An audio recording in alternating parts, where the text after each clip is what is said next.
Hello everyone and welcome back to the Empty Space Inbetween episode 19. Saturn people. We're doing another research news episode, aren't we? They have identified that bottlenose dolphins, the mother bottlenose dolphins, use baby talk with their calves. Supermarket trolley sensors could help to identify risk of stroke. It is cool at the same time, not just to bring everyday thought around it. I'm not sure I could be arsed going the Asda for a loaf of bread and finding out I'm dying. There is no optimal solution. Well, there probably is, but that'd mean like eating. There probably is. There probably is, and it probably necessitate eating lab 3D printed nutrition loaf. Yeah, just like yeah. Do you know what I mean? Like, just called nutrition loaf.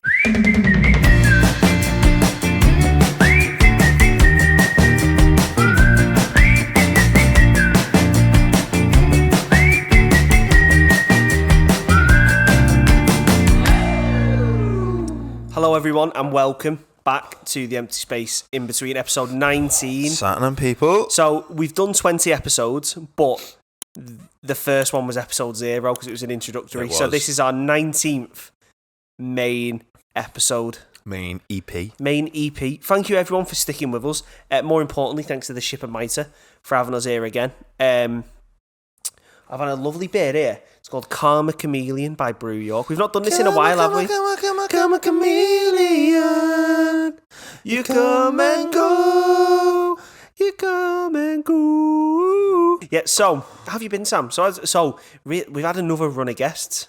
We have. I tell you what, lad, we've had some proper sick people on, haven't we? And it feels weird now when it's just me and you. It is quite an off-putting thing. Yeah. Every 4 or 5 weeks now, so we've just released ESI and Friends, the first one, haven't we, with Tyler? We're going to have Alec Britt, who've just recorded a podcast where he's a local producer in Liverpool. Oh, that'll already be out. When these listen, it'll be out. But I mean, as we're recording, so let you in behind the curtain. We're now back a week ahead, so we've got one in the bank. Yeah. So this is in for 2 weeks. Yeah. So when this one comes out, Alec Britt's already been out. That was a sick one as well. It was good. Alec was sweet, man. I can't wait for everyone to hear. So was Tyler though. Tyler was. It's just. I tell you what, I don't think we've not had a bad guest on. We have. Yes. No, we haven't. Every guest has had something different to offer, and it's brought something. And more importantly, that we've learned a lot just from speaking to him. But so as we say, we've not spoken about, on the pod in a while. What have you been up to? How's life been? Well, other than speaking to people with you, like Alec and Tyler, yeah, and Anya, doing me time doing that. Have I told you I've been away? I think I did, didn't I, with Tyler? You've been Turkey, haven't you? Went Turkey the other week, come back full of anxiety because I have PhD work to do. You've done none of it. Done that thing last week where you have an email to send to someone, but your part don't want to send it, so you put it off every single day. Oh yeah. And then because you can't be asked with them replying quickly and having to do something because you're a part a bit confused on what to do, so you put it off, and it got to Friday and it's fuck it, I've got to send it, man. It's gotta go. One person replied to it. It was sent to two people, but yeah, other than stressing, currently writing. Well, I wrote a paper. I've just sent another one to my supervisor. Have you submitted the first one? No, so I'm waiting. So my supervisor's currently having a break because of I give birth to her. When you say having a break, you mean she's on maternity leave? Yes, on maternity having leave. Having a break. she's probably more busy than ever. I know, yeah. Probably more busy than ever. She's having a break. So I'm just waiting to get feedback. Outside of that, been doing shit with my band, been doing shit with you for the podcast. Watched Glass though. That was sick. And was gutted that I wasn't there this year. I was very upset, wasn't there? Yeah, Ryan tried to get Glasgow tickets, didn't you? Right, this is I'm looking at the camera now. This is a fuck you to Glastonbury, right? Because I technically should have had 18 tickets. And the worst thing is, they weren't even for fucking me. I was trying for him and his mates. So I got through to the payment stage, so I put everyone's details in, got through to the payment stage 3 times for 3 sets of 6 tickets. And then as I put my payment details in, clicked pay, it went, crashed. The worst 3 thing times. was as well, lad, you rang me and said, I've got them. Yeah. And lads, this ecstasy I felt like for about 28 seconds until I got the next WhatsApp saying, lad, it's fucking crashed. I felt like a proper tit because I was like, I've just got these 6 people's hopes up here. So then I turned round and did it again and was like, Sam, I'm the same stage, just letting you know. You were going, lads, we'll get them, don't worry. Crashed again. Through. And then I did it a 3rd time. And then Sam was going, yeah, this isn't happening. I was like, yeah, it's probably not. And it crashed again. The system, I don't know what the fuck behind the scenes on that system, lad, or what they're using. But like, it crashes year in, year out, lad. It's terrible. But that's what wound me up there, because as you say, I should have had technically 18 tickets to Glastonbury. That is a wind-up. But fuck, I'm watching it on telly, lad. That's what I've done this weekend. I know you were watching it. Fucking Rick Astley and the Blossoms. Rick Astley and the Blossoms is like, it gave epic, me lad. life. Yeah. They were unbelievable. Smith's covers. Elton John was epic. Elton John was the best of the festival. Yeah, lad, what a guy, man. What is he, 76 years old, and he turns round and he sings, he was the best headline vocalist of the weekend. We were saying his vocals were class, right? I couldn't believe it, because me and you were talking beforehand and you were like, yeah, he's 70 odd. He is like, we can't expect him to be like amazing, shit hot on the vocals. And he came out and the first thing I was like, wow, this is actually like decent. Lad, this is sick. Class and proper enjoyed it. And yet we were talking. We've got beef with everyone on Twitter. People, or Ryan has anyway. Everyone calling people who aren't at Glasgow saying Glasgow's shit or the acts there is shit. But like more importantly, right, everyone is entitled to go, I enjoyed that, they were really good, or I didn't like that, it wasn't for me. Yeah. But then you get the 2 camps who are just like, you're fucking wrong. Yeah. And they start shouting at each other like stands. Don't like stands, but then I also don't like anti-stands who take such a strong opinion against the other side that everyone starts shouting at each other and it's like, just fuck off. Music's subjective, man. But I always feel like people like who hate so much, I almost feel like they've never been to a Fezzy and also, or watched a gig. People who hate that much can't be like happy. No, but well, true, lad. But like people ripping the Arctic Monkeys, like I thought they've done better sets in the past. Like I thought the 2013 set was probably better, but it was still class. And people who were like, "Oh, this is woeful," like you're watching it on the telly. No gig ever transpires how it sounds in the room with them or in the field with them on the television. To be fair, Arctic Monkeys this time were not good. I don't think. I think they were good. They just weren't as good as 2013. It's not for me. I'd like the new style. Yeah, we've talked about it, haven't we? Yeah, Ryan hates the fact that he sings every single song differently. Yeah, like his new stuff, you sing it in like the jazzy kind of American style, but sing your old stuff as your old stuff's supposed to be. Yeah. I part agree as well, but I did think they were still good. I just didn't think they were as good as 2013. Objectively, I think the band played quite good. Yeah, vocally, he wasn't in bum notes and shit. He sounded good. He just wasn't singing out the songs. It was songs. just like as you say, you'd hear people singing, and he'd elongate the melodies. He'd like the band would have to play slower BPM to accommodate his singing. Yeah, so that to me, I'm just like, that's weird. Like you release a tune, and people want to hear that tune. And when we have this back and forth, like obviously there's a difference between festival gigs and normal gigs. Yeah. So there's that whole thing as well. Yeah, no, I know what you mean, but yeah, I thought I watched Guns N' Roses as well. His vocals were awful. Axl Roses, he couldn't sing. But lad, that type of high pitched voice, it never lasts, lad. Like no, you'll get to the end of your 30s where it'll start to wane. And he was trying to hit the notes, and it was like, bless him. Slash was still sick on guitar, man. He's unbelievable. He's amazing. He was class, but yeah, I wish I was there. I've went the last 3 times, man. Anyway, I was jealous watching it all and did look sick. Thought I can't miss this festival again, man.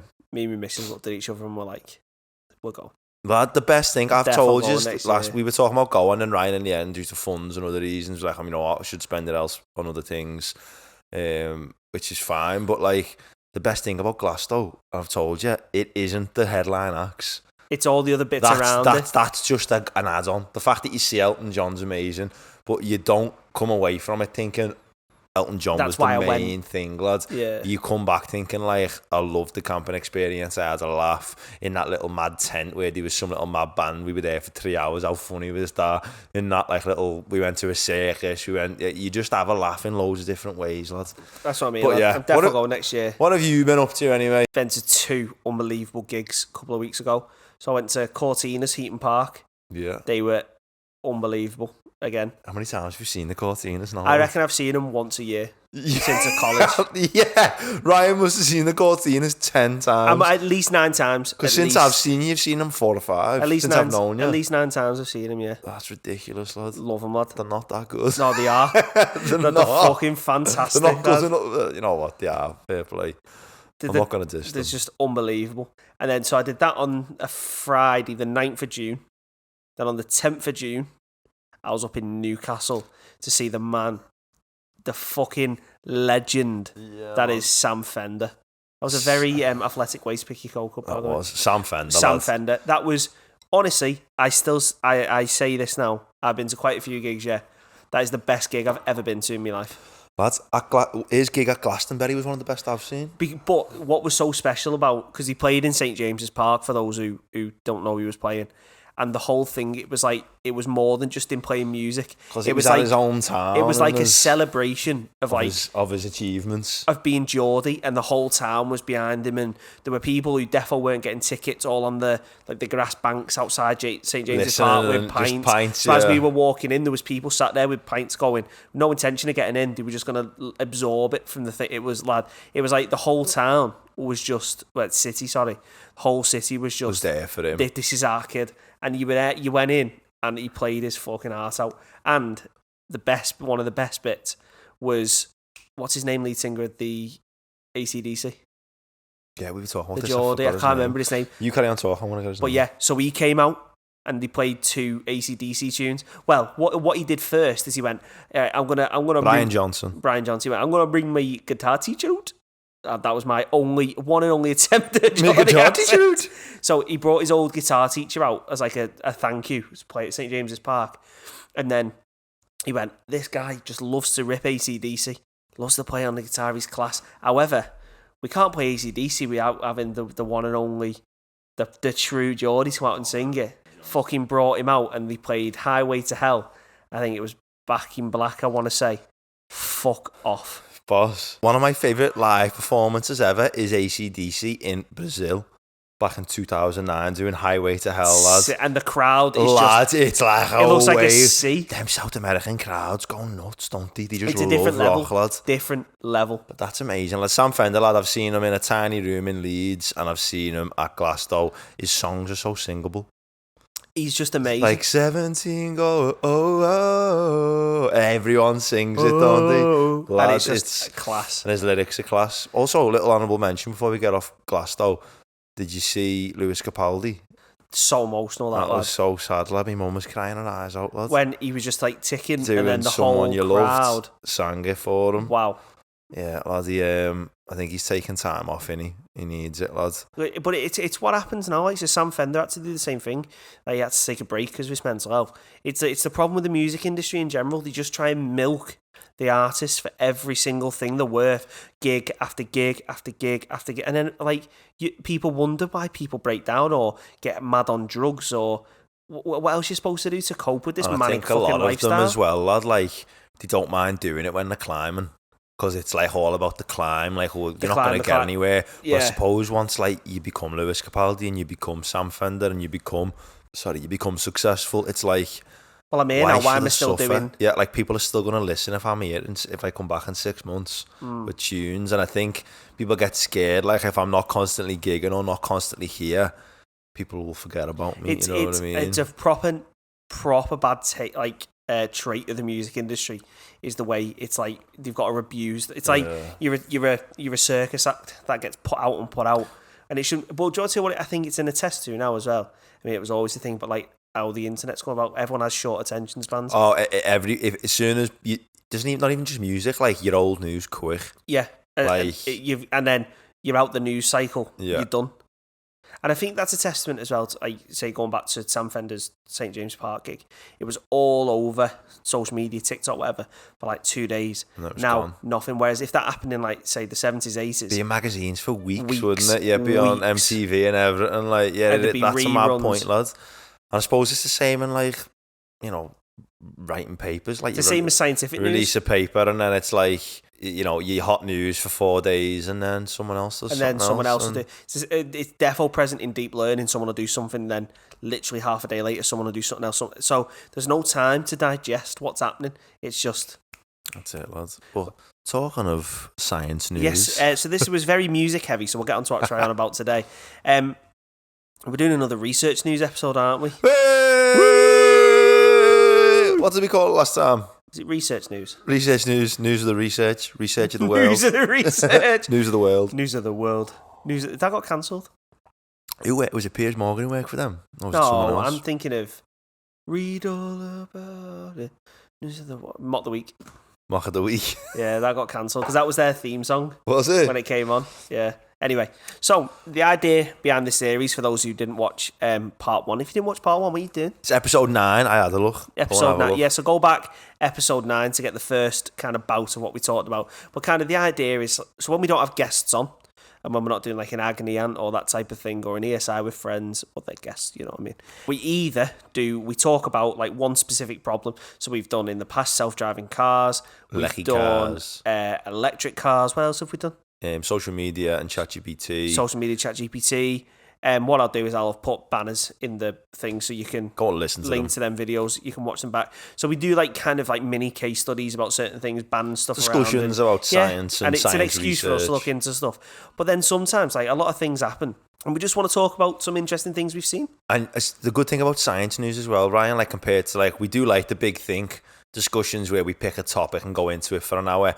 But there's loads of different pillars to hit sometimes, and like there's loads of articles coming out. And then when you actually start going into a topic more succinctly and more in depth, like there's so many nuances you've got to take into account, and then it becomes quite a more focused, in-depth discussion, and then it takes a lot of brain power to follow. And the good thing about this is we're not experts in any of these topics we're going to talk about. No. But we're going to give you them with our little scientific knowledge that we have as researchers. And we're going to go through them, and we just pick what we think you'd want to hear about. What haven't you had the chance to read about? And we're going to provide it in a discussion and talk like idiots for an hour about it. Just some cool shit, and also we'll have a laugh along the way, as we always do. So you hit me then, Belly. What is the first? My first one. Hit me with your rhythm stick, brother. Hit me with your rhythm stick. What song's that? Hit me. It's nice to be a lunatic. Hit me. You never heard that? I've heard it, but who sings that? And he also sang sex and drugs and rock and roll are all my body needs. Never heard that? No. Oh, what else did he sing in him? There are half been some clever bastards. Lucky bleeders. There are half been some clever bastards. That's a proper British old school band, lads. Who is it, lads? He had spina bifida. The person, lads. He used to hobble round. I don't know why you've said that like that's going to make a neural connection. It's like I may identify it. So the first one I'm going to pick, ease everyone into it. Very on brand for me. Okay. Cheers. Can AI help drinkers buy a better bottle of wine? Yeah. Yeah. I don't know what that's about. Tell me. So there's a guy called Blake Hershey, I believe. Oh, also, you'll see me looking down at my tablet, the tablet of notes, because there's absolutely no way I'm remembering all this like we normally do. So can AI help people buy a better bottle of wine? This guy basically started it. So he's a wine expert. Yeah. And this one day, his missus went on a trip. His wife went on a trip. And when she was away, she kept texting him, being like, well, what wine's best for this food? What's wine's best for that? And he went, why is there nothing out there to help people? Because obviously, have you ever looked at a wine menu in a restaurant and gone, the fuck? Yeah. Are you going to talk about the wine data set? No. Remember that? Yeah, on the online machine learning repository thing. Yeah, I had to do some shit with that. You have to give it an assignment, pick your own data set. Everyone pick the wine data set. Yeah, you pick wine and anyway. So the idea is it came to him when she was asking him all this stuff, and he was like, why is there nothing to help beginners with wine? So then what he's done is he's created an app called Sipped, SIPBD, because he is trendy and cool. Because he is a hipster. And it's not the first app of its kind. There's been many more. But this is the first one built with AI from the start. I'm going to say AI like this because they don't actually say what AI was used. They just say AI. Yeah. Could literally just be like... This could be a fucking linear regression recommender system. At the very start of it. Yeah. To like identify something and then they just build something else. Because this what makes me think it's a bit sus on the AI front. is they ask users to complete a like a form at the start. Yes, okay. like a survey. To identify some characteristics so about what do you prefer? Do you like colour? What body? Acidity? Flavour? Sweetness? Price? On to fucking price. body. Mental. I have half of them words. Body. Half of them words. I've got no idea. But yeah. So and then the AI software does the heavy lifting. That is a direct quote. The app's AI software does the heavy lifting. Right. So what that to me just seems like the AI is a bunch of nonsense. But the idea is it's going to help beginners find what wine suits their taste and suits what they're eating, that type of thing. What, so you put in your personal characteristics, like I'm this old, I'm from here, I like this wine, I like these fruits, I like this style, I like this darkness, I prefer a rosé, and then it will go, here's 10 wines. Yeah, or then you could say, here's the list of wines on here, and it'll give you the recommendation, like, which I think is quite cool. Is it? Yes, if you like. Sounds fucking lame to me, mate. You're not a drinker, dude. Says the one who, lad, flip this round. I am sipped for you when it comes to beer. Because you just. It's a function to get high, man. That's all beer and ale is. No, it's not. It tastes good. Anyway, you are. You don't get it, dude. I don't get it. No, I get like, I don't know, like it sounds cool, but surely there's better things to do with AI. Like this guy is just because when you think about it, genuinely, right? So when you come into the Shipper Mitre that we're in today, how many beers do you got on tap? Genuinely. So if there was a beer version, so imagine if you put your characteristics in and you go, have you got this? Imagine if you walked in to a pub and there was like 40, 50 beers. There probably is 40, 50 beers in the ship. If you take everything into account in the fridges, so they got all German lagers, IPA, bottles that you're probably looking at least 100 type of things you can have. Yeah. Right. Imagine if you say you're not into beer like me, I know sours and goes, I'm going to go nowhere near them. Imperial Stout, high percentage, I've got to be fancy. It's got to be cold outside. I have no idea what any of these are. Well, that's because I quite like beers, right? But say for you, you're not into beers. You're like, what am I going to like here? Or what about that on the shelf, right? Based on what I've put in the past, this now says that one on that shelf there, I'm probably going to like it. So then you can buy beer with confidence. And I think that's where this type of stuff comes in handy. Then you can, that's a proper ad. Buy beer with, you're going to create that app and your slogan's going to be buy your beer with confidence. Oh. Yeah, I get it, but at the same time, lads, I'm in a pub. I'm not going to whip my phone out and spend 5 minutes filling a fucking form out. Yeah, but this is the type of stuff where, like, for example, if you're in a local boozer, this doesn't apply. They have one type of fucking Sauvignon Blanc. They'll have a red that's dusty on the shelf. Yeah. And they'll have some form of rosé. Rosé, yeah, like a little... It doesn't matter. What's it called? What's that cheap rosé? White Zinfandel? Something daft. White Zinfandel's heavy, lads. White Zinfandel sounds like a slur. White Zinfandel sounds like a racial slur. Yeah, don't know why, it just does. But yeah, so... probably is. So, but when you go around your local boozer, you've probably got 3 beers on tap, right? You know what you're getting, you know what you like. This type of stuff, as you say, you go to a nice restaurant, you want to have a wine. Yeah. There's 50 wines to pick from. What we're going to enjoy. Who's this dude, man? He is. Has he got any? Blake Hershey. Has he got any credibility with machine learning? Like, why is he if he's a wine seller? Why is he about with machine learning? The AI part of it is very fucking tenuous. Not tenuous. But I suppose he's obviously hired someone to do it for him, hasn't he? Yeah. Or he's figured out how to do one-liners in fucking scikit-learn in Python. So maybe if you're a wine drink, you'll get it. But I'm never. Just to let you know, whoever you are who's made that, I will never use your app. Ever. I mean, I will, but if you're charging for it, you can get fucked. You do use a beer app, it's not an AI thing. Untapped. It's just your I've store. not done it in ages. Yeah. So for those who don't, there's an app called Untapped, and you take a picture of your beer, you put it on, you rate it and shit. Yeah. And lad, it got obsessive. You used to have like 150 I was about to say I check, but my phone's recording how many. I think I got up to the max. They have recorded on there's like 390 different beers or something. It's annoying. He'd buy a beer and he'd like sit down and get his phone out and start logging the details. And you'd be like 4 out. He'd rate them 4 out of 5, in my opinion. Yeah. And he'd give a reason as to why, and you'd be sitting on your bill like, you're done, lads, you're going to fucking talk to me. That's kind of why I had to jib it, yeah, because it was just becoming a problem. Becoming rude. So that's my first news story. There's an AI app that can help you pick wine. Sam, hit me with your first news article of the day. Right. As you know, I always like to bring bring. Bring. bring. I always like to bring the Tone down. The animal research in, don't I? I went the other way.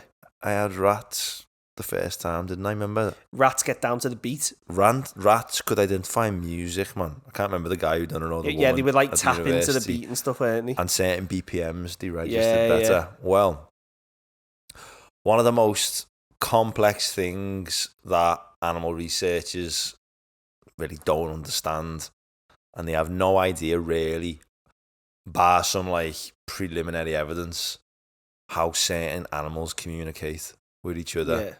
And there seems to be languages between certain mammals that seem to be going on that we have no idea what they're saying. Like there are certain things that happen where the only way it could have happened is if they fucking told each other. Knew what they were doing together. Like wolves working together in packs, flanking at a prey without actually communicating information. Chimpanzees doing certain stuff, and a research team in Massachusetts working at the Woods Hole Demographic Institution. I was miles away. You was miles away.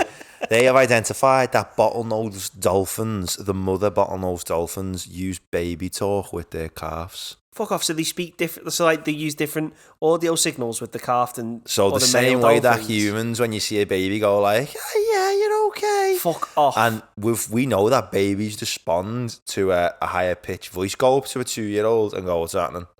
He just look at you. Hey lad, do you want some milk? Like something to eat. Like, lad, you starving or what? Defo some like scouse dad out there who won't break the attitude. Yeah. He's just like, "What's happening, lad? What's happening, brother? Are you cold there? Have you shit? Have you fucking shit again? You shitting that nappy, Has your ma fed you? Have you not fed this fucking baby?" Nah, but yeah, bottlenose dolphins using different frequencies, different pitches of vocals to speak to the young compared to when they speak. And we know that dolphins communicate. They're one of the most intelligent animals on the planet. Of course, yeah. But we have no idea what they're saying. That's so sick. Like, our machine learning models that take these audio waves have no idea what these animals are saying to each other. We can't identify any patterns, but we can do some like separation. Like okay, higher pitch these pitches for these pitches for these. So cool.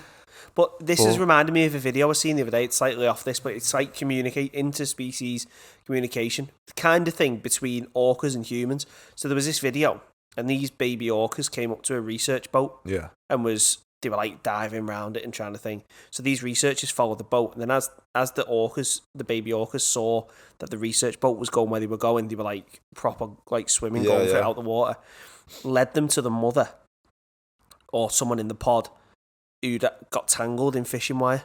Shut up, lads. So the researchers freed the mum, and then the orcas were like celebrating in front of them, and then escorted them back to shore before they swum off.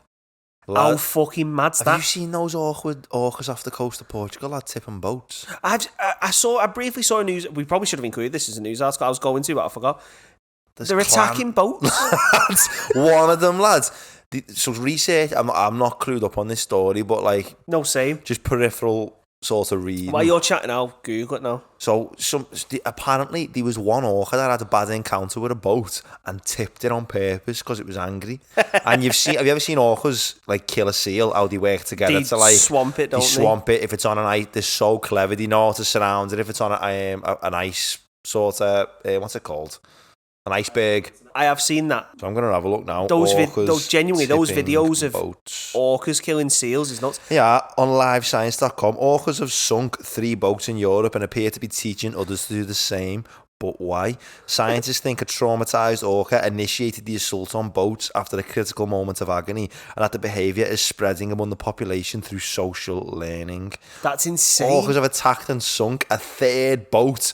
A third of the Iberian coast of Europe, and experts now believe the behaviour is being copied by the rest of the population. Well, that's because obviously it's behavioural learning. It's a lot of how other mammals learn, isn't it? You're watching copy.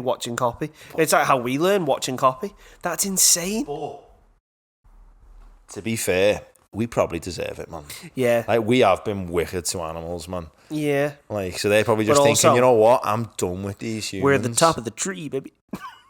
Obviously not on the ocean. Lad, you know when we'd realise we are useless if something bad happens on the planet, like nuclear war, a mad natural disaster, and we lost sort of, because they think in the past there's been civilizations which have lost technologies, don't they? Like the pyramids are still a head scratcher, and they think something, some technology's been used to build that, which we just have lost along the way in like 4,000 years. So if we, ended up losing the knowledge we've got, maybe the internet goes down, devices go off, some mad disaster, we would soon realise that we are not the top anymore. As soon as animals come into cities and that, lads, and we've lost a lot of equipment, the hunter, I wouldn't, we've obviously lost the ability to hunt as a it's gone. Stuff like that. Yeah. We would soon realise, don't go in the water, we are useless. Don't go in the woods, we are useless. Don't go in, we would soon realise how weak and feeble we are. What's the next one, Belly? Second one. So, this one's from The Guardian, this one. And it's supermarket trolley sensors could help to identify risk of stroke. Trolley sensor? So, what they've done is they did a test with about 2,000 people in Sainsbury's. Don't be going on about the fucking glasses again, lad, a couple of months ago. This is not the glasses one. So what they basically did is they put heartbeat sensors on trolley handles. So while you're walking round doing your shop, like you do on a cross trainer that gets you. So they said BPM, basically as long as you hold it for at least 60 seconds, there was a camera and it came up with a red X. If you had, basically it was trying to detect atrial fibrillation, because if you have atrial fibrillation, I think you pretty much you have a higher risk of having a stroke, that type of shit. So if it came up with a red X, it means, you potentially have atrial fibrillation, push you on for further tests. If it came up with a green tick, it means you were clear from walking around the Asda. So of the 2,155 people, so atrial fibrillation, for context, affects 1 in 45 people in the UK. So of these 2,155, 59 people were confirmed. So it detected 200 odd. Or 300 people. Of that, 59 people through this study were confirmed as having atrial fibrillation. And of that 59, 39 of them didn't know they had the disease. Whoa. Just by putting a simple device on a trolley handle. So imagine that you go to the shops, you're just walking around with your trolley. The next thing you know, you get a thing on your thing saying you should contact your GP. That's so amazing and at the same time so annoying. Yes. Because, that's amazing, because obviously we're going to help so many people who, imagine if that was in every store in the UK, at least most people, unless they're living a life of luxury, ends up in a shop once a week. And imagine if every basket and every trolley had these handles with the sensors on. Insane that, innit? Very rarely you don't pick up a basket at least, because, only if you're going in for one thing, you might go in and grab it. We're almost screening everyone in the UK. Bar the people who don't go shopping, but they're usually elite. The people who are elite, they pay for 6 monthly private checks. Healthcare, anyway. So this work, basically, one of the guys, one of the leading, I think the head of the paper on this is from John Moores. Professor Ian Jones of Liverpool John Moores University, he was an author on the study. Sick. And he was basically saying this type of stuff's really good to reach the communities that are usually designated hard to reach. They won't go to the GP. But he was basically saying, look, these communities are not necessarily hard to reach. It's that the facilities are hard to access. So if we expand the way we screen, it's going to encourage people to come in. I wonder how many, though, Belly. Obviously everyone shops at some point in the month at least. I wonder how many people who get told they should go to the doctors and just wouldn't go. It would create a little uptick at least, but I wonder if it'd be a big uptick, or there'd be still people who wouldn't. That problem's a problem that exists anyway. So, I mean, even if you can just make a small dent in that, it's a good problem. The bigger problem with this at the minute is its false positive rate's massive. Okay. So, what do you mean? So, it's telling people they might have it, and then they're going and they haven't got it. Yeah. So, that's in medicine, you obviously want. So, for those who aren't familiar with so when you make predictions, four. There are 4 kind of things you can fall into. So for those who aren't familiar, for those who are familiar, skip ahead a couple of seconds or minutes or whatever. So you can either predict someone has the disease and they do have the disease. That's a true positive. If you predict they don't have the disease and they don't have the disease, that's a true negative. If you predict they do have the disease but they don't have the disease, that's called a false positive. That's where you're basically saying, look, all these people are defo disease, and then when you do further tests, well, a lot of them weren't. And then if you predict that they don't have the disease and they do, that's called a false negative. So obviously, so like the words are so confusing in your head. So in medicine, false negatives are really, really bad, because then, say for example, you're doing cancer screening and your false negative rate was dead high, then even if people had the disease, you'd still be sending them home. And you don't want that. You're saying people don't have it when they do. So in medicine, false positive rates are kind of, you would prefer that over the alternative false negative. But then, especially in a world where the NHS gets no money, and false positive is saying someone is diseased and they're not actually diseased. So that's obviously annoying. But it's not detrimental. But it's better than the alternative, which is saying people don't have it, but they do. Yes. So, but then obviously that gets into the issues of resource wastage and that type of stuff, which we shouldn't have, but we live in an underfunded system, whatever. So this research, going back to it, kind of has a high false positive rate. But I reckon with AI tools, because I work with ECGs, for those who don't know, go back, watch episode 1. Episode 1? Yeah, it is episode 1. Yeah, with the athlete's heart. So I'll give a brief overview, kind of what I do there. I reckon a lot could be done to develop AI models to embed in these machines, improve the prediction, remove the false positive rate, and that type of thing. In the sensors. But I think, in the sensors. So you'd have like a little machine, like a little chip that can do the processing for you if you load the model onto it. So I think this type of stuff's quite cool. It is cool at the same time, not just to bring like, everyday thought around it. I'm not sure I could be arsed going to Asda for a loaf of bread and finding out I'm dying. But then this gets into the whole thing of we kind of have this like health anxiety as a thing, like especially it's real, low lads. No, it is. And of like, course, I'm not sure. Is it worth creating it for everyone in every aspect of life? Like you want some aspects where I'm like, I'm just shopping. Don't tell me I'm ill. Don't ask me if I'm ill. I don't care. I want to buy a loaf of bread and go home and eat my dinner. But then obviously on the flip side, you'd rather your population know. Like you'd rather your population be healthy than unhealthy. But it's like. It's a bit like we're testing you regardless of if you want to get tested or not. Well, yeah, then that's obviously... And it's a bit like, I choose to not put me... I want a trolley. I don't want to know if I've got fucking arterial fibrillation. Well, suppose then what you'd It's amazing, but you see what I'm saying? What you'd have to do then, I suppose, is, as you say, from an ethical point of view, you'd have to have 2 sets of trolleys. You don't have to use them. Yeah. But then you'd feel like a free screen going under here. But then you just use it, and it's like, exactly. Yeah. So it's one of them. No, but I agree. Obviously, you've got the ethical point of view. Do you know what I'm saying? No, people can choose to not have medical treatment and not be tested. But how do you work around imagine, that? lads, if me and you were going fucking for a weekend in Wales camping. I'm going to go and have a good time and get some beers. And I said to you, Belly, before we go, like, can you nip the Asda and go and get me some ale, some food, some barbecue stuff, and you go and get a trolley, and in 2 hours' time, I'm picking you up to go camping. And you walking around and you go, I've got a, it's telling, this trolley's telling me I'm dying. And it's like, that sounds so trivial. Like, wouldn't you rather me be healthy and I go to the hospital? Yeah, but at the same time, man, life's got to be lived. And you're sending me the Aussie, and 20 minutes ago, I was going camping. Yeah, no, I totally. Do you know what I mean? I agree, because I kind of went down this rabbit hole of thought when I saw this thing. I was like, yeah, it's good. But then also you've got that side of it. It's like the health anxiety it creates, and probably most of the time, if it's creating so many false positives at the moment, it's obviously not that practical at the moment, because you probably go there and think, oh, there's nothing wrong with you. Yeah. Do you know what I mean? Like, and then I could have went camping on Saturday, and I fucking booked an appointment with you, come and see you in a rush, and I could have been real. You know what I mean? I agree with what you're saying, but I do think this type of tech it's going to save a lot of lives, and it won't necessarily work in communities that normally access medical care and are used to doing it. It's going to work in hard to reach. It will. I think this is going to open doors for trying to get people. Yeah, I'm being a little bit facetious. No, but it's a true thing. Like, you obviously, realistically, you're going to have a choice of whether you want to be screened or not. Yeah, it's got to be there, and it's going to have to be, do you want to just have a trolley without the screen, or do you want it? Yeah. But again, it's that one, like, do we want this?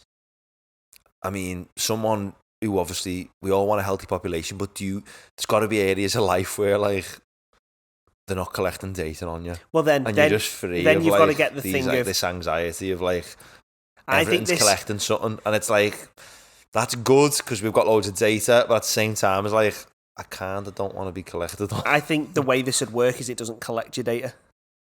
for me It has to to get bin it around as that. soon as you get off it. No, not even, yeah. So what it does is it records as you go along. If it flags AF was there while you were holding it, it sets like a binary switch. So then when you actually let go, it comes up with a red X and says, go to the doctor. Yeah. But it doesn't record. Yeah, that's good in practice, that's but we good know that intention, most but that people who doesn't collect happen. data never, ever, ever, ever, ever, ever throw it away. That's what I mean. Dr. Anya McDermott, disappearing messages meant to be thrown away, you can still recover them. Well, then that's the obvious issue. Like, the good, honourable intention would be train your model on ethically collected data. You don't record other people's data, you just tell them whether the they're trolley healthy is or a not. binary, go to the doctors or don't. Yes. Yeah. But as you say, with these big companies, they just fucking do what they want. No, if they can get trolley data, lads, with some BPMs on it, It's like, crazy. they're going to do it, lads. Right, Sam, hit us with your second news article of the day. Every time we have a news article, we should go, hit me with your rhythm stick. Hit me. Did you know that? The Muffin Man. Shut up. Did you know this is going to be... Do you know the Muffin Man? The Muffin Man? The Muffin Man! Since 1992, more than half of the world's lakes have dried up. Oh, that's just depressing as fuck. So it says lakes and reservoirs have lost 22 gigatons a year since 1992 of water, driven by factors including global heating and human consumption of water. It's actually quite scary. Like genuinely when you think about it, because a lot of our drinking water comes from these reservoirs and lakes and shit. What are we going to do when it runs out? Because collecting fresh water from the sea is economically inviable. Well, this was published by surface hydrologist at the University of Virginia who led the study, and it was published in the journal Science. Is there a journal just called Science? I think so. Yeah, I think so. It was published in. But I tell you what, though, do you want to say what's a massive problem? Which fucking, for some reason, in the stupid, godforsaken fucking hellscape of a country we live in. I mean, it's better than a lot of countries, don't get me wrong. I'm moaning for the sake of moaning. Right? But water companies, do you want to say, like, Southwest Water, I think it is. Do you know what their biggest wastage of water is? What? Fucking leaks that they can't fix and can't find. Just like little leaks everywhere. Yeah. So there is in places where they'll have like hose pipe bans. Yeah.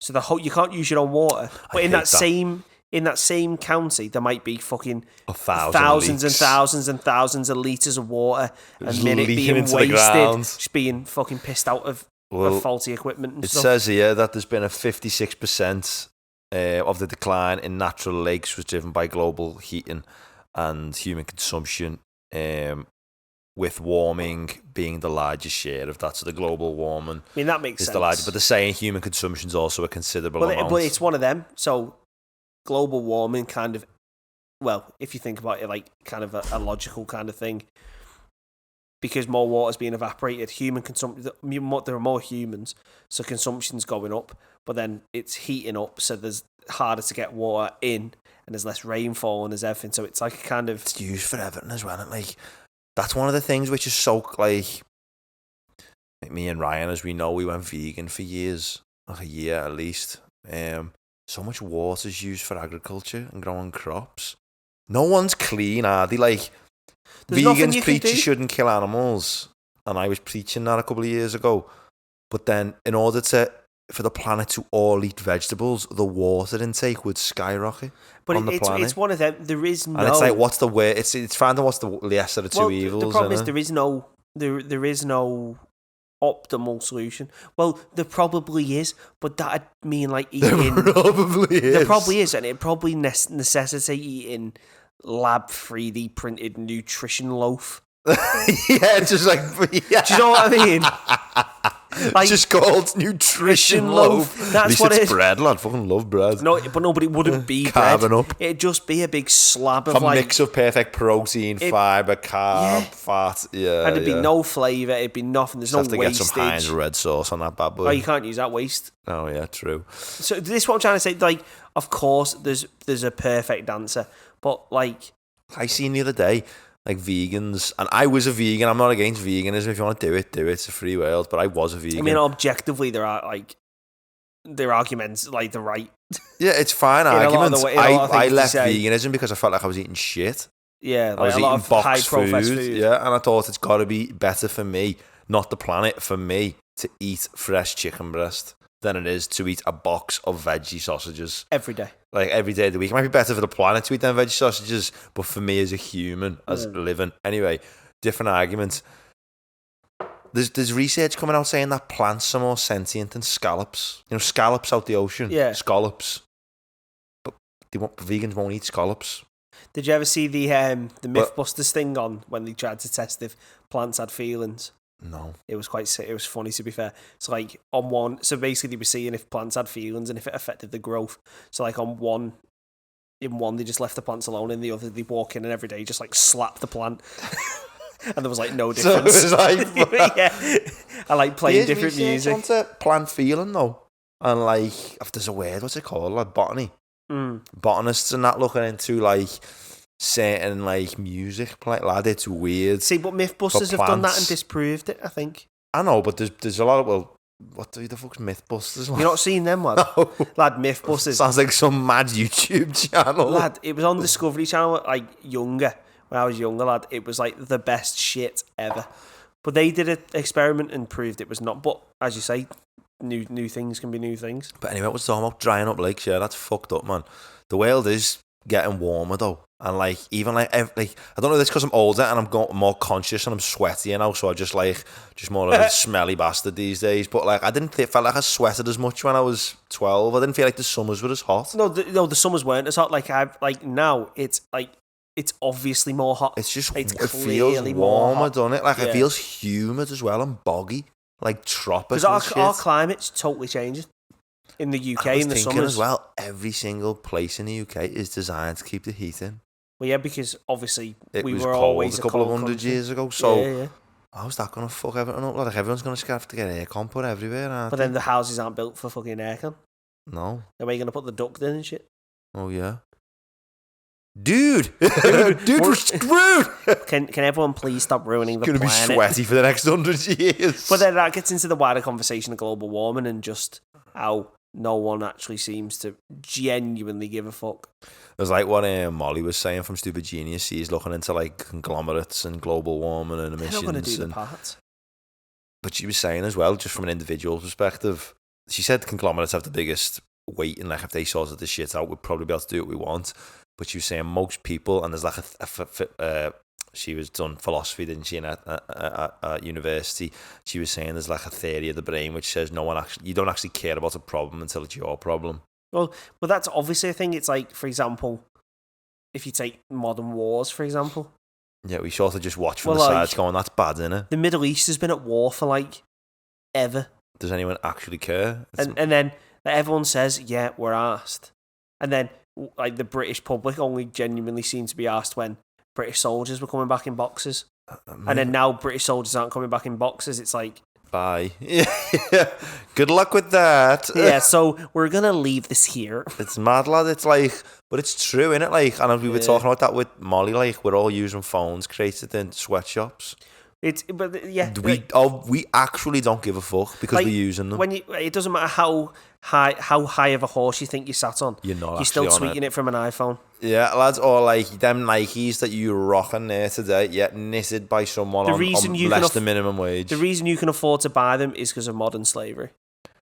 And like it sounds really like outrageous to say it, but we don't give a fuck. No, because if you did, I don't give a fuck. That sounds awful, but I mustn't because I've got them on. Yeah, Ryan doesn't care. He doesn't give a shit. Just by pure looking at what I wear, right? I've got my Samsung phone I'm filming on it. I've got a Samsung tablet for my notes. I've got my Adidas stuff here. I've got like high-tech stuff at home. I buy loads of clothes, loads of stuff. Have I ever checked where there was sourced? Where all this stuff is sourced from, or actually bothered to check before I buy? No. But that Molly was saying that as well, when she said that like it's sort of we couldn't live our lives. It wouldn't be healthy to live your life like that. You've got to just accept some things. In the modern world, could you actually live without a phone? Well, that's a no. I don't think you could. You could. You'd survive. You'd be alive. But like, could you actually function, make money at the level, or kind of not level, but at the stuff we want to do? we wouldn't be able to function without the tech we have. No, you couldn't open a simple business without a phone. No, You not couldn't anymore. contact No. your workers, you couldn't contact clients. Yeah, it's like you're not going to be able to do it, and everything's on email. Even if you had a phone, but it was like a 05, just bells and texts, you'd probably struggle to run your company. Even if it was a super simple company with 2 workers, you'd probably struggle worse than if you had a smartphone. Well, obviously, it's obvious, isn't it? Yeah. Yeah, it's mad. Yeah. We went very off topic, but it was a very good conversation. Yeah, anyway, that's a bit sad, the world's... I'm probably fucking responsible for the like drying up a drink about 7 bottles of water a day. So, probably draining reservoirs on my own. Sam, you need to just pack it in, bro. Give us another story, we'll do a few more, come on. Right, so my third story is... It's kind of, I'm using the story. This the one. So this is a story, right, which I'm using as a platform to just have a bit of a bitch and a moan. Okay. So, the story was... You've done this a few times, you are a moaner, you lad. I am mad, but this one I think is proper genuinely justified. So I got this one from the BBC, but it was everywhere. And it was Meta launches a $7.99 a month virtual reality service for their Quest headsets. Zuckerberg's Meta. Yeah. So the idea is that they're trying to make that side of the business profitable, because even though Meta makes like 5 billion a year profit, the metaverse side does the virtual reality lost 4 billion last year. Like it's just a money sink, because he's trying to build the metaverse and shit, and it's terrible. Everyone knows it's terrible, right? It's awful. Just floating fucking avatars, Wii characters. Anyway, so paying users, the only thing I could find that paying users get, right, is access to 2 games a month. Isn't that the biggest crock of shit ever? So I don't get what this is. So what, you pay a subscription for the metaverse? Or some subscription, and you get like 2 games to play in virtual reality a month, or access to 2 games a month. So you don't actually get the game, you get access to 2 games a month. I don't even get what the fuck the metaverse is. So the metaverse is supposed to be like, are you on to Second Life? No. What's a Half-Life, the game? No. I do get it. It's like this virtual world where, like, for example... Everything happens. Everything happens, and say if, like, we and you were in the same room, but we wanted to play, like, chess, we'd have, like, a virtual chessboard, and we'd both go on the meta, and although we're using, like, a table, and we can both move out. And then the idea is, like, you can have meetings in there, you can do all sorts. So basically, you can live your life in the metaverse, which I think is just a mental idea. It's just a nonsense. Do you reckon? Yeah, it's just mental. Like, why do we want to keep removing human interaction from things? I mean, I don't, but like... No, but yeah, I just do. Yeah, I don't. Yeah, I mean, I would never sign up to it. No, so but unless then, I had but to. Then, for example, people can have their pros and cons or whatever. I think it's a mental thing. Yeah. And maybe if it was done properly, you can see but the metaverse is just an absolute pile of horse turds. But this, like, for example, $7.99, you get access to 2 games a month, is embarrassing when you compare it to stuff like the Xbox Game Pass. You get like hundreds of games. You get hundreds and hundreds of games for £10.99 a month. It's so hold on, with the subscription, you get in the metaverse and 2 games to play in it. The metaverse is just a thing anyway. You got to pay for that again. I don't know if you have to pay for the metaverse, or if you do, you do. If you don't, see, no one knows how it works. How can you have this thing that you want to be universally adopted? No one knows how it works. How do you know it's shit if you've never used it? Lad, have you seen the videos? No. It is horrendous. So it's like people just... So one of the big updates... So one of the big updates was for the metaverse. You give the avatars legs. So they're just floating bodies at the start. It's actually... It just looks like Wii characters, lad. But Wii characters was sweet, like... So the reason I wanted to use this as a fucking segue into something that's really pissing me off at the minute, right, is this meta, right? So you pay for your headset. That should include the software you want to use, right? And then now they want to put a thing in, right? Whatever. Why is everything in the world now a subscription service? Yeah, it is, isn't it, lad? It annoys me. Because you can't just buy something, can you, lad? That's what I mean. Like, so this stems from cars now coming with subscriptions for fucking heated seats, even though the heaters are still in your seats. It comes to most software packages nowadays. Like, everything's just a software. But the one that's really been grinding me tits at the minute is software. Why can't I just pay a one-time license? The scary thing is with subscriptions, lad, is that they can be took away from you. You don't own nothing. That's where I'm a bit like, I don't mind paying a subscription, like for Netflix, get access to shit. But like, if you bought a movie back in the day, you own the fucking movie and you put it on whenever you want. Netflix constantly removing stuff. They almost control what you're watching. But do you want to say what's another mad thing as well? You know, if you buy a video online on Amazon and it's on Amazon Video Player, you still don't own it. No. So if Amazon Video Player went down now, you'd lose it. Yeah, well, can't you just don't you get like a DVD? No. So, you know, you can buy the stuff. Oh, buy them digitally, sorry, yeah. And you still technically don't own it. Yeah, and then it's like bad. It's all so these bad. like subscriptions in cars, like a subscription to you, like, and then there's even people talking about like, the car is completely gonna be like a digitized car, and it's gonna be a physical fucking car that you sit in. All the software in it is gonna be like controlled from like a server somewhere. It's crazy. Updates to it. That sounds really convenient, and I'm sure it's amazing. But someone's got control of your car. But not even right. Someone can control the functionality of your car, and if you like it one way, it might fucking change in 6 months because they want to update it, and it's like, I liked it like that. It's my car. But then also take it even back to its just more fundamental argument, right? Why can't I own shit? Yeah, I just want to buy a DVD. So, for example, I want to buy right, a fucking game. Yeah. For example, this reared its head for me the other day when we were looking at a software called, is it Gling? Yeah. It's an editing software that can do auto cuts when you're looking at multicam. So say if we have multicam. So what you're going to see now in these new videos is we're going to have different camera angles. They all come from the same camera, but eventually we're going to invest in multicam setups and try and improve the video quality of the pod, right? Always looking to get better. We're always looking to improve. So the idea is that with this software Gling, it can do the auto swapping based on the audio for you, right? But you've got to pay $30 a month. Now, I'm not saying I want this one-time software price to be cheap. But what I'm saying is, why is there not an option to just pay for a software and just be able to use the fucking software? Yeah, like I would rather pay $150 straight up and own it forever. Yeah. And have it on my PC. Yeah. And then even if, say, the version was like, right, you get the next 5 major updates. And then you got to and then now, if now you're it's subscription-based, you get them updates forever. Yeah, but you've got to keep paying $30 a month. But like, for example, imagine if Windows or Mac OS or whatever was like, right, your operating system's now £2 a month. That's mental.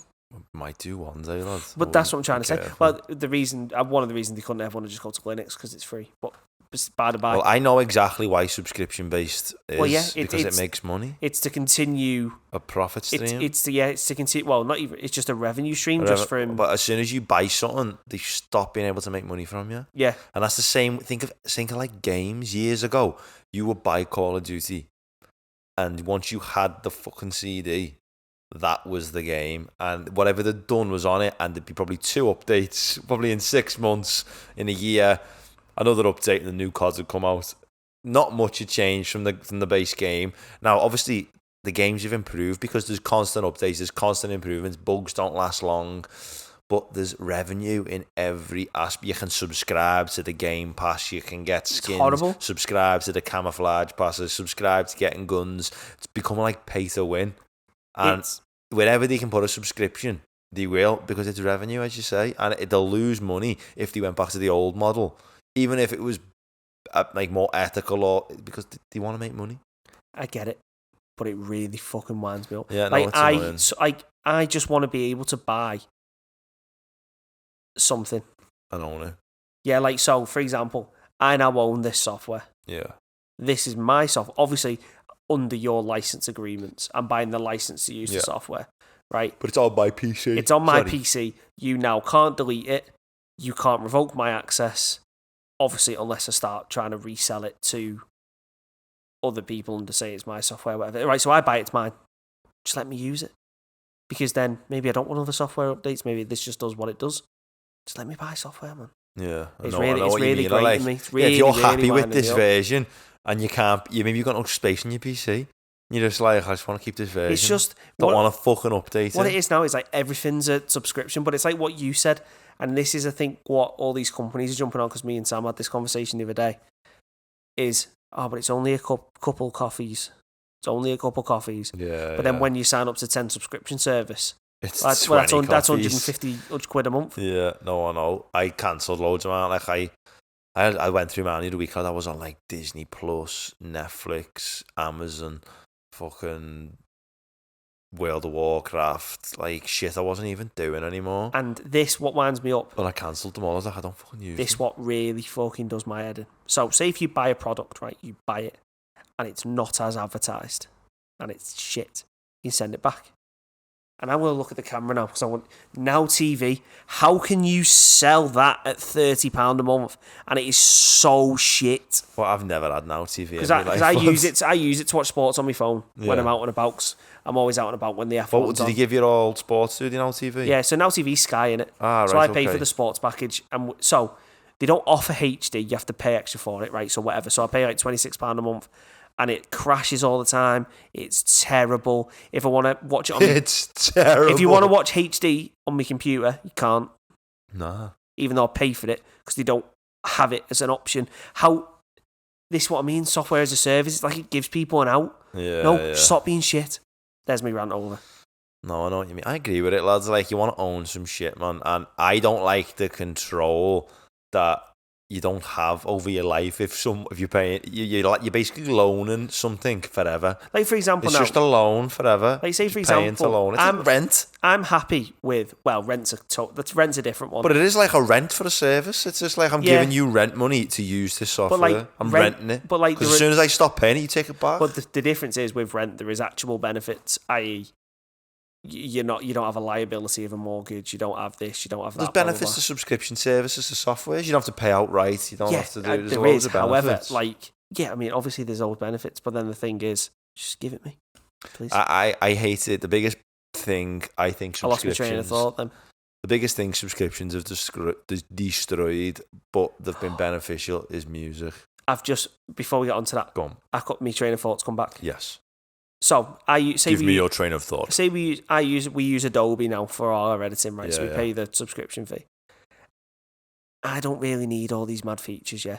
So I'd be happy to just buy this version now, never upgrade in my entire life because it just does what it needs to do. Yeah. Or then if you do need to upgrade, you can have a little look and upgrade it. And then here's the thing: because I now pay for subscription, I don't have any control over the versioning. Yeah. They could now just remove a feature that I use. Yeah, I don't see that's something. But music again is also we don't own music anymore. It's a good and a bad thing. Good, like discoverability is massive compared to what it used to be. Yeah, there's more music to choose from because it's brought forward this churning out of music, but then also it's ruined music. Yeah. I mean, my personal opinion on it is it's great. Like, you can get your music on Spotify, you can get it everywhere, you can get people listening to it through a link. Whereas years ago in the 80s, if you had a band that released music, you'd have to get your friend to physically go and buy this record or go to a shop, a local record shop. But it's all curated as well now, and that's good because you get what Spotify provides music which it thinks you might like, but it's at the same time curating your brain. It's like telling you what you might like at this, but it stops you discovering something that you might not like, that you might like or might not like. Is because it's because of their objective function. Like the objective function. So again, for those who aren't familiar with machine learning, so every machine learning model has an objective, i.e., like in life, I want optimize this task. So I want you to train to do something and something. So the objective function for Spotify is keep people on the site listening to music. So what's the easiest way to keep people listening? Give them stuff they like. Yeah. So that's what you see. It's all so like your recommended playlists are on repeat, time capsule, repeat, rewind. But lad, have you ever been in a record shop? The shit that catches your eye is like, it's ruined music in the sense that like artwork's gone now. Yes, no exactly. one looks at the artwork of an EP. When you're in a record shop, the exact thing that draws you in is sick artwork, and you go, "Put the cover on that. That's sweet." That, and then you're like, "Oh, it's a funk band. I'll give it a listen." Yeah, I'm gonna buy it. You know what I mean? And then like, on Spotify, you just get pushed. Oh, here's Ryan Belfield's new single. You like Sam's, and they have similar sound. But I thought this the other day. For me as well. Like Spotify's kind of ruined albums, just in general. Oh, it's destroyed albums. Like as you say, like now, even for me, if I'm on Spotify, I'll never listen to an album, but I will happily put my record player on, lad. Stick a vinyl on, start to finish. And I'll just sit there and just listen to it. Lads, I've got a record player in my office at home, and I just put records on, and you're listening to B-sides that you'd never hear. Yeah. Whereas on Spotify, you're just listening to hits, man. Because that's what it wants you to listen to. You know, some of my favourite songs ever are B-sides, and the art of the album. The concept album's gone. People do release them, but like no one has the capacity to sit down for 1 hour and listen to a concept album where like it has a narrative, a story, and you get to the end of it. They're just like, give me a single. You know what I mean? But anyway, very proper rabbit hole that. But that's what I wanted. I wanted a bit of a bit of a rant, a bit of a roving discussion on how subscriptions are killing us, man, and it's a bit of a nightmare. But Sam, hit us with your last topic of the day, the last topic of the research episode. Did you know that native language might shape musical ability? Shape what? Musical ability. I did not know. Native language, if you speak certain languages, you are more likely, based on AI models, to be worse at music and writing music. But how does AI know that? What's it trying to prove there? Well, it said that according to a new study, speakers of tonal and non-tonal languages perceive music very differently. Now, a tonal language and a non-tonal language is different. I don't know the exact differences in them. I think English is a non-tonal language. And apparently languages that are non-tonal or tonal, let me just have a little check. It's out in the Music Lab, which is a research department at the University of Auckland and Yale University. It's shared, a collaborative department. So it must be in a music department somewhere, revealed that tonal language speakers have a better ability, so it's not non-tonal, it's tonal language speakers, to differentiate subtly contrasting melodies, while non-tonal speakers are more subtle to astute and rhythmic differences. So basically, though, melody and it's basically songwriting. You're more likely to be a better songwriter, and rhythm obviously is more like just instrumentals. You can produce better instrumentals, but actual songwriters are from more tonal languages. Wait there, because I want to check what languages are tonal and what aren't tonal, because this article never give it. I don't think they want it to be too controversial. But like, here's the point, yeah. I don't understand what they're actually trying to prove here with this. Like, is it saying better at music? Is that what the actual thing said? More like it can create better melody. So melody is like the words, we're going home tomorrow.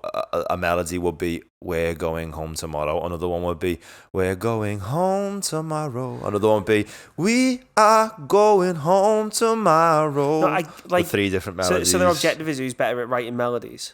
Yeah. Yeah, but then you look... Which is exactly correlated with who's most successful in music.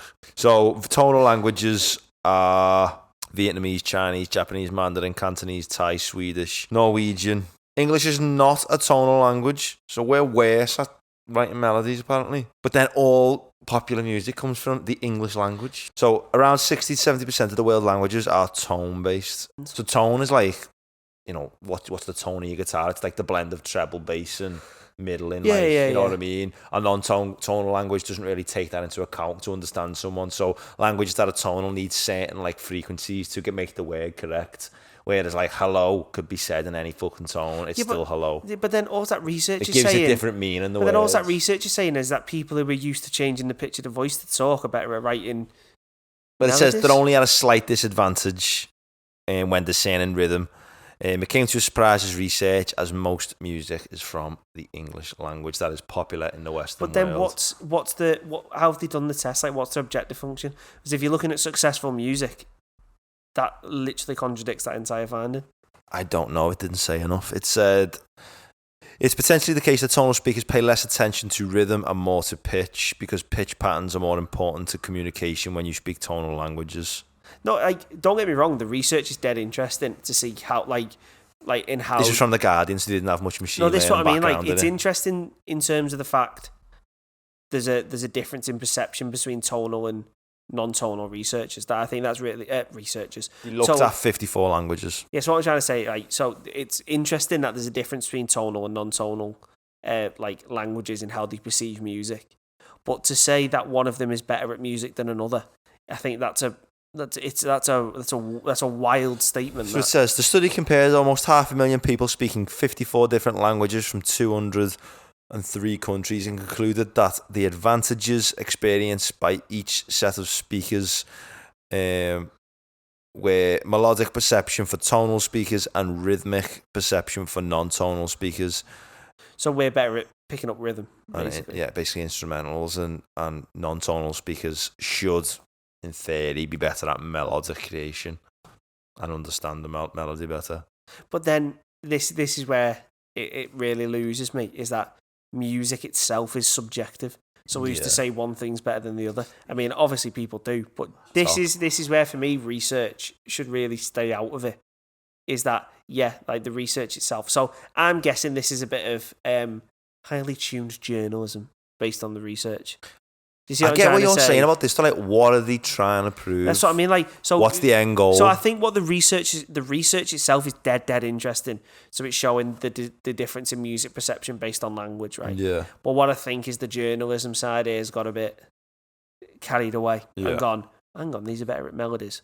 Headline: tonal languages are better at writing. Yeah, Do you see what I'm trying to say? But like, I think the journalism's has confused this message, because that underlying research sounds dead cool. Like, so based on what language you speak, you hear things differently. How fucking cool is that? That's also got me thinking when you've just said, though, like, what the fuck's the point in that research?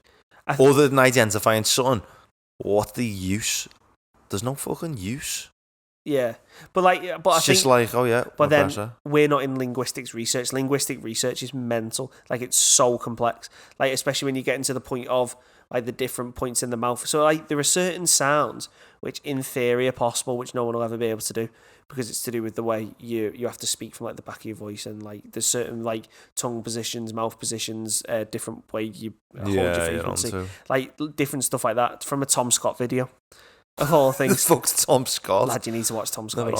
But so it's dead interesting. So like, this type of stuff, this is just research for research. So like, when you get like theoretical maths type of thing, like, people find it interesting. Research. Who funds research for research's sake? Loads of universities, because it looks sick on their books. These people found something that's never been found before. I get like rich billionaires like putting money into something because they're just like, I'm interested, don't just do it. But that's what universities are for. It's just about knowledge discovery. Yeah. So surely stuff's got to have an application, though. No, of course it doesn't. When you think about it, theoretical maths doesn't have an but that will probably have an application somewhere, but we don't know what it is yet. What don't we know what the application of this is? Well, exactly, same thing. Could be anything. Yeah, but maths is the fundamental basis to science. Music isn't. But then you get into the whole point. What's the whole point of making music? To make people happy. Exactly, this is just making people happy. Yeah, it's true. Damn. Oh, but that's an interesting one, because I think what that's a good example of is how pointless research. Not pointless research. How good, interesting research can have a bad front end put on it. Oh yeah, a fucking bad title. Yeah, or like clickbaiting, which we do. Yeah, what we do it sensibly. Not. Yeah, although I want to go gung-ho with it, Ryan won't let me. No, because you just want to put like crazy things. I want to create an empire, Ryan. We have to be clickbaiters. No, but so there's 6. The topic's like, I don't know, electric cars. My headline would be JFK said what before he died? Did JFK die by electric car? Yeah. What about that, Ryan? And he goes, lad, you can't put that. Self-driving cars built the pyramids. Like, lads, I'd just do it, me. Fuck everyone else. That'd be funny, that. But yeah, so that has been Research News Part 2. So we know dolphins speak to the young in different tones. Ryan hates subscriptions. Ryan also told us about... What did you tell us about? So we've got the app that tells you what wine to drink. Oh, that was fucking pointless. And then we also had it's the worst app ever. Don't go on that app. Detecting AF as you shop. Oh, that was decent. That was decent. That was good. Although I ripped it a little bit, I was being facetious. That is actually class for helping people. Yeah. I don't like the anxiety side of it when I'm trying to buy a loaf of bread and put a sarnie together. Sam's last 2, we had the detection and difference in perception between tonal and tonal. Non-tonal music. Yeah, pointless research. And what was the other one you said? And I talked about drying up the lakes. Drying up the lakes, and how global warming is going to kill us all faster than anything else. Than anything else. Even if you're dying of a bad disease, we might just die before that gets you anyway. Yeah, well, positive. Always want to keep you. You know? Always want to keep you might not miss out anyway, no. You might not miss out anything. So, don't worry about FOMO. We're all coming anyway. Yeah, it can't be FOMO if there's nothing left. Thank you all for listening then. Episode 19. The usual stuff. Make sure most people who listen aren't subscribed still. Make sure to subscribe so you don't miss. We've got another guest we believe coming on, fingers crossed. Just need to confirm it. That should be on in the next couple of weeks. If you like it, hit the like button. If you don't like it, there's also that button. But as we always say, what do we say to people who won't like it? What do we say? They're horrible people. Horrible bastards, Horrible we say. bastards. Yeah, I remember now. Follow us on all the socials, all the links below.